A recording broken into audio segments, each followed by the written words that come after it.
মনোবীক্ষণ polyclinic, চিকিৎসার জগতে এক দশক। এখন এখানে সব বিষয়ে ডাক্তারবাবু এক ছাদের তলায়।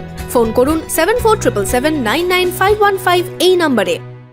দৌলতাবাদ 14 মাইল মোড় এলাকায় সাত সকালে বাজার যাওয়ার পথে দুর্ঘটনায় মৃত্যু হলো এক যুবকের।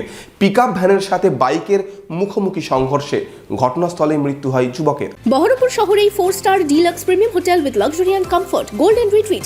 এখানেই জেলার একমাত্র ডিস্কোথেক, আছে রেস্টুরেন্ট, লাউঞ্জ বার, অত্যাধুনিক gym, spa, swimming pool, club মেম্বারশিপের সুযোগ। বহরমপুর শিল্প তালুকে গোল্ডেন রিট্রিট।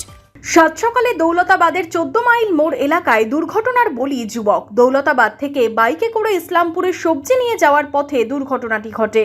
জানা গেছে, দৌলতাবাদের ঘাসিপুর এলাকার বাসিন্দা বছর 22-এর শহীবুর রহমান শনিবার সকালে জমিতে সবজি তুলে বাইকে করে ইসলামপুর বাজারে নিয়ে যাচ্ছিলেন। পথে 14 মাইল এলাকায় একটি পিকআপ ভ্যান নিয়ন্ত্রণ হারিয়ে বাইকের সাথে মুখোমুখি ধাক্কা মারে। রাস্তায় ছিটকে পড়ে ঘটনাস্থলেই মৃত্যু হয় বাইক চালক ওই যুবকের। ঘাতক গাড়িটি পালিয়ে যায়। পুলিশ মৃতদেহ উদ্ধার করে ময়নাতদন্তের জন্য মুর্শিদাবাদ মেডিকেল কলেজ হাসপাতালে পাঠায়। এই ঘটনায় শোকের ছায়া নেমে এসেছে পরিবার জুড়ে। সকাল 5টার সময় সুমন আর আমি দুজনেই একসঙ্গে খেতে যাই, মানে পটল তুলতে যাই জমিতে, এবং দুজনই পটল তুলি। দুজনই একসঙ্গেই কম বেশি দৌলতাবাদ পর্যন্ত গিয়েছি। ও গিয়েছে ইসলামপুরে, আমি দিয়েছি 6 ঘড়ি হাসানপুরে। এবং আমি ওই মানে হাটে মানে বাজারে পৌঁছানোর পর মিনিট 10 পরেই খবর আসে যে সুমন ডেথ হয়ে গেছে।